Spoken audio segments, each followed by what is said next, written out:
So, today we're diving into Guillain-Barré syndrome. It's this rare, really serious disorder where your body's own defense system suddenly turns on you. We're talking about a neurological emergency that can go from a tiny weird feeling to a massive crisis in just a matter of days. Let's get into it. Okay, imagine this. You feel a strange, subtle tingling in your toes, maybe your fingertips. It's the kind of thing you'd probably just ignore, right? Brush it off as nothing. But for someone developing Guillain-Barré syndrome, or GBS, this is the very first sign that a storm is about to break. And right after that tingle comes the absolute core of this disease.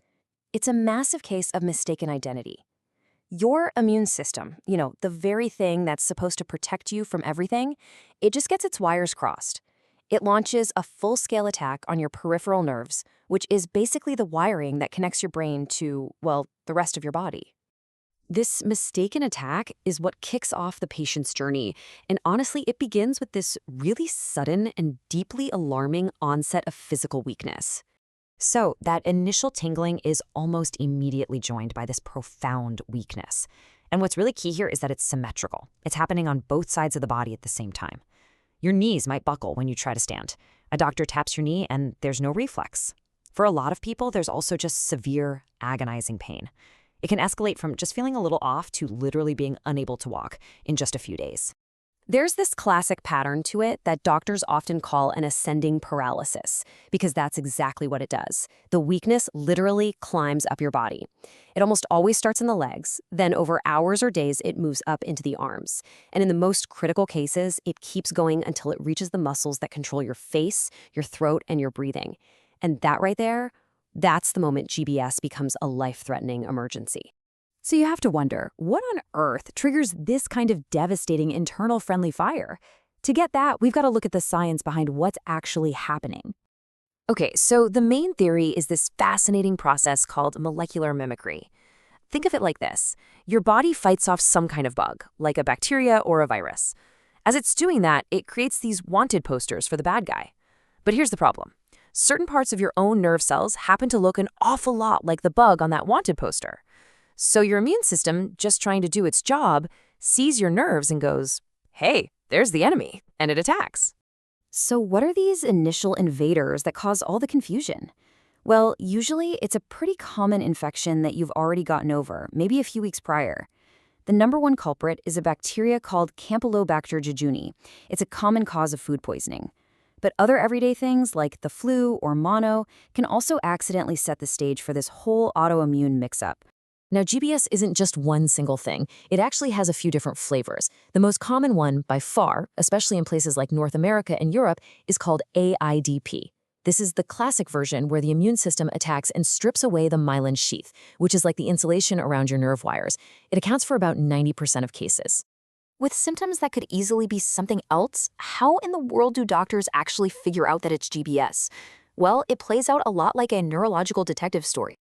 And that's really the heart of the challenge. There's no single blood test or brain scan that just lights up and says, yep, it's Guillain-Barré. Instead, doctors have to become detectives, piecing together all the clues from the patient's story, a careful physical exam, and some very specific tests. To make sure everyone's on the same page, doctors often use a checklist, kind of like the Breton criteria you see here. To be absolutely certain, they're looking for that signature weakness on both sides, the missing reflexes, and something they call a monophasic course.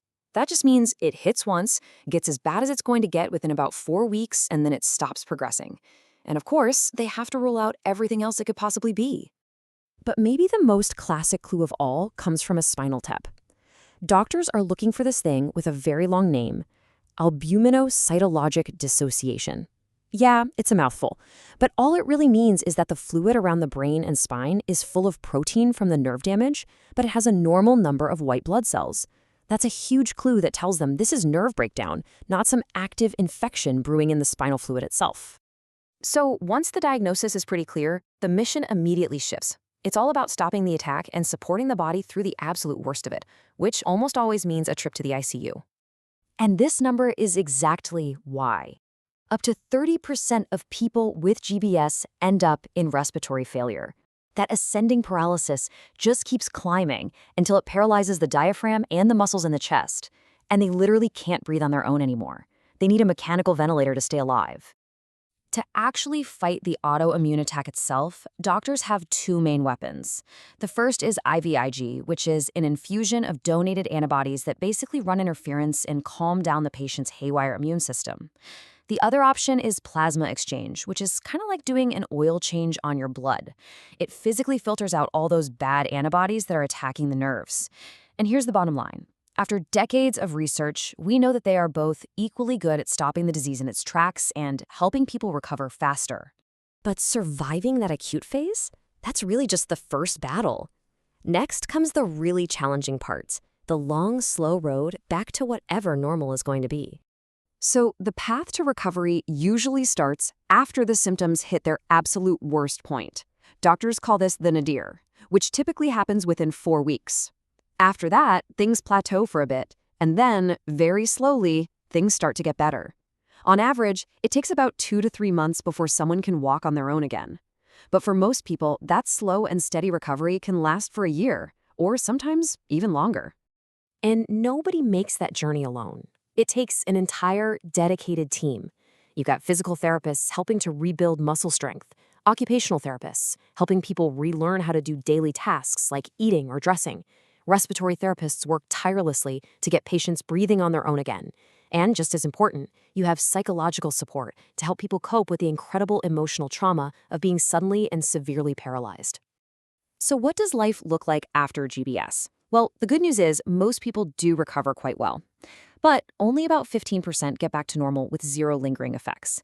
The vast majority, about 65%, are left with some mild but persistent symptoms, like fatigue or numbness.